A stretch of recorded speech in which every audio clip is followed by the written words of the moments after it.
कई बार हम किसी कंपनी को सिर्फ एक कंपनी की तरह देखते हैं, लेकिन कभी-कभी कोई कंपनी वो सिर्फ एक बिजनेस नहीं होती, वो एक पूरे दौर की कहानी बताती है।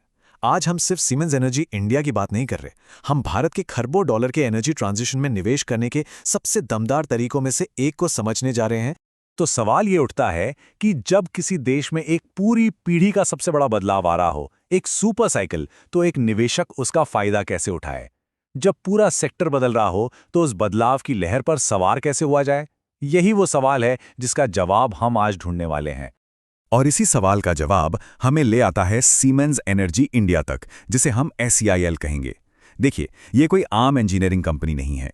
इसे आप कह सकते हैं एक प्योर प्ले पावर हाउस। मतलब एक ऐसी कंपनी जिसका एक ही मकसद है, एक ही फोकस है, भारत का एनर्जी सेक्टर। इसे खास तौर पर इसी बड़े मौके को भुनाने के लिए बनाया गया है। तो चलिए शुरू करते हैं। सबसे पहले समझते हैं उस बड़ी तस्वीर को, उस बड़े खेल को, जिसका सीमेंस एनर्जी एक बहुत जरूरी खिलाड़ी है। ये कहानी है भारत के एनर्जी ट्रांजिशन की। जरा इन आंकड़ों पर नजर डालिए।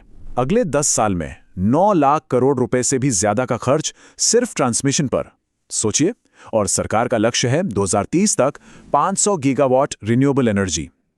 ये सिर्फ नंबर नहीं है, ये एक बहुत बड़े मौके का रोड मैप है। अब ये डीमर्जर इतना बड़ा मास्टर स्ट्रोक क्यों था? आसान भाषा में समझिए। उन्होंने अपने लंबे चलने वाले बड़े एनर्जी बिजनेस को अपने छोटे-मोटे दूसरे इंडस्ट्रियल काम से अलग कर दिया। नतीजा, अब मैनेजमेंट का पूरा ध्यान, सारा पैसा सिर्फ और सिर्फ इस एनर्जी की सुनामी पर है। ठीक है, मौका तो बहुत बड़ा है, ये तो समझ आ गया, लेकिन सीमेंस एनर्जी ही क्यों? इसके पास ऐसा क्या है जो दूसरों के पास नहीं? चलिए अब इसके कंपेटिटिव मोट यानी इसकी अभेद्य दीवार को समझते हैं। देखिए, 3 बड़ी लहरें हैं जो इस कंपनी को आगे धकेल रही हैं। पहली, रिन्यूएबल एनर्जी की सुनामी, जिसके लिए पूरे ग्रिड को बदलना पड़ेगा। दूसरी, हमारे पुराने ग्रिड को नया बनाने की जरूरत, जिसके लिए HVDC जैसी एडवांस टेक्नोलॉजी चाहिए। और तीसरी, डेटा सेंटर्स और ग्रीन हाइड्रोजन जैसे नए मैदान जो भविष्य की ग्रोथ को पक्का करते हैं। अब यहां एक टेक्नोलॉजी का जिक्र करना बहुत जरूरी है, HVDC। ये क्या भला है?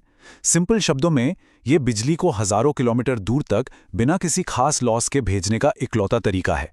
और सीमेंस की इसमें जो महारत है ना, वो इसे बाकियों से कई कदम आगे रखती है। यही है इसका असली टेक्नोलॉजी वाला मोट। और फिर बात आती है इसके पेरेंट कंपनी की ताकत की।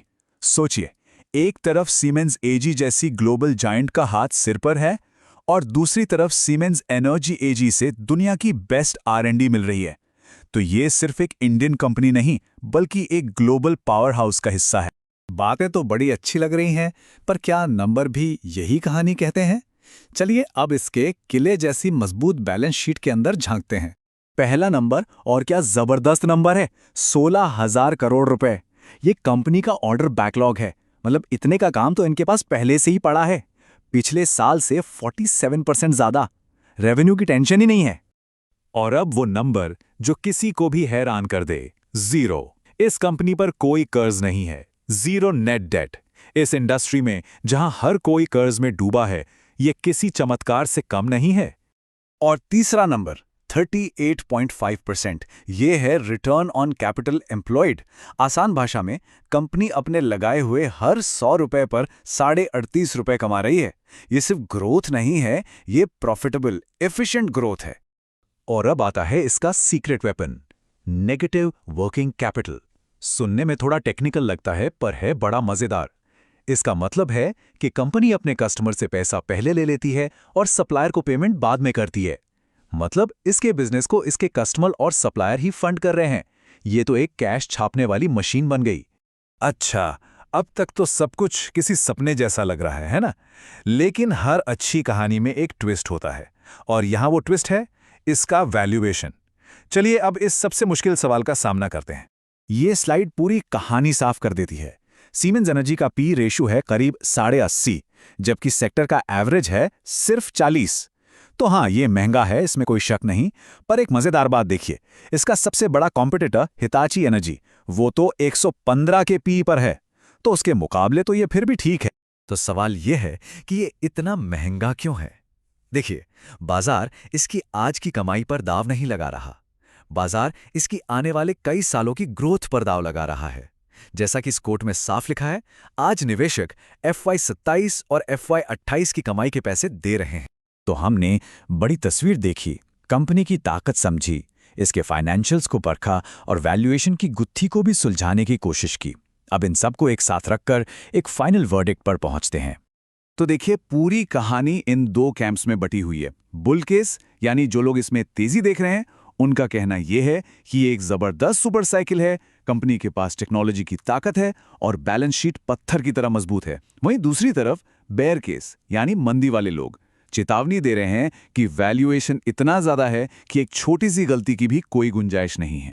तो इन सब बातों को देखते हुए एक्सपर्ट्स की सिफारिश क्या है?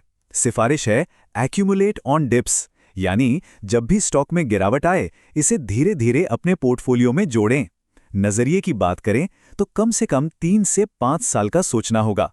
और हाँ, ये याद रखना बहुत जरूरी है कि ये एक हाई रिस्क वाला सौदा है। और आखिर में इस पूरी कहानी का निचोड़ इस एक लाइन में छिपा है कि इस हाई ग्रोथ स्टोरी में गिरावट कोई गड़बड़ी नहीं बल्कि एक फीचर है। मतलब साफ है, इस जैसी लंबी दौड़ के घोड़े पर दांव लगाना है तो गिरावट से डरना नहीं बल्कि उसे एक मौके की तरह देखना चाहिए।